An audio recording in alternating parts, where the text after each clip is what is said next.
गोटे पेपर आपण देखिपुंट सरकारी पेपर भली देखा जाउथिला एवं मिछ थिला सरकारी स्कूल चाकरी एथरे कौन लेखा जाइथिला आपण आश्चर्य होइजिबे। गवर्नमेंट जो प्रकार चिट्ठी तैयारी करे जनैक व्यक्ति किंबा किछि लोक एते ऑथेंटिसिटी सहित एई खबरटी को प्रसारण कले एवं लोक मानक पाखकु पहुंचैले एवं एटा खबर हैला एवं सत्यासत्य जना पड़ी पारिला नाही एवं परवर्ती समय रे सरकार को आसी सत कहबा पई पड़िला। विजुअल उपरे आपनकर दृष्टि आकर्षण करे देबा पई चाहिबे। गोटे गुजब खबर सामना को आसिला एवं तथ्य मध्य सामना को आसिला जे जोथरे लेखा जाइतिला जे approval for creation and engagement of teacher post for शिशु बाटिका अंडर ओसेपा ओसेपा शिशु बाटिका अंडर रे शिक्षक शिक्षयित्री मानकु चाकरी दवा पई चाहुचंदी। मो मन रे गोटे प्रश्न आसुची मो आशा करूची सरकार एथि प्रति ध्यान देबे। एजुकेशन डिपार्टमेंट रे एते गुडा षडयंत्र कोन एजुकेशन डिपार्टमेंट को बदनाम करबा पई ता भितरे किछि लोक बसचंदी कि जो माने एमते भूलभाल काम करचंदी कोन चलछि बही केमती छपा आइछि आपण देखंतु को प्रकार रो काम होछि किए कोन कहूछि जानि होनी एवं ए फेक पेपर रे लिखा गला जे ओडिसा रे 7000 अवतरे कहबा पई 7234 सीट बाहर छि जो थे प्राय सबू टीचर मानक 26,200 टंका दिज्व जो मैंने अपॉइंटमेंट पाइबे शिशु बाटिका को पढ़ेवा एनईपी 2020 अनुजाई ओडिशार सरकारी स्कूल मानक प्राय 45,000 स्कूल शिशु बाटिका खोली एवं ए स्कूल शिक्षक दरकार एवं ए शिक्षक मानकर निजुक्ति बाहरी आप एप्लाय करंतु osepa.gov.in कौन एमती किसी भूलभाल इनफॉरमेशन दिगला एवं ए इनफॉरमेशन सत्यता जना पड़ा नहीं एवं मु जहाँ आपण निकट में तथ्य रखुची ओडिशार सबु लोकंक पई जो माने आशा रखिथिले सेमानकर आशा आशारे रहिजिवो। एई खबर उपरे विश्वास करंतु नाही किछि दलाल काम करिवा पई चेष्टा करचंदी मा जे भी करछि सरकार लिखिचंती जे एई षडयंत्रर पर्दाफाश हो किंतु किए हला शीघ्र धरंतु आज्ञा आपणक बळी चिट्ठी तैयारी करिकरी लोकमानक पाखु खबर पहुंची जाउछि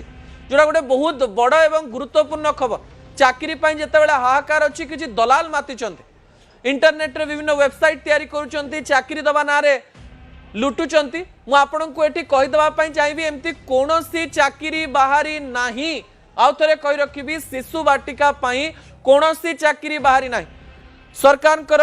सूचना और लोक संपर्क विभाग तरफ जो चिट्ठीटी दिया जाइछि ओडिया रे मु ताकू आपनक निकट रे पढी किरी सुनै दउछि मने रखंतु कोनोसी शिक्षक चाकरी पई विज्ञप्ति प्रकाश पाई नाही। एथिरे लेखा जाइछि मु पढ़ी दउछि चिट्ठीटी संप्रति अर्थ विभाग पत्र संख्या 10911/F तारीख 24/4/2026 नाम रे एक जाल और संपूर्ण मनगढ़ा पत्र विभिन्न सोशल मीडिया रे प्रचार करा जाइछि। एई जाल पत्र को आधार करी केतेक गणमाध्यम रे संवाद मध्य प्रकाश पाइथिला जहाँ साधारण लोकंक मन रे विभ्रांति सृष्टि करिछि। उक्त जाल पत्र रे ओसेपा अधीन रे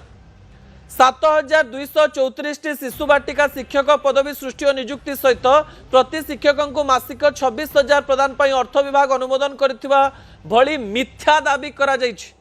एही प्रसंग रे स्पष्ट करा जाउछि जे भल सुनि नियंतु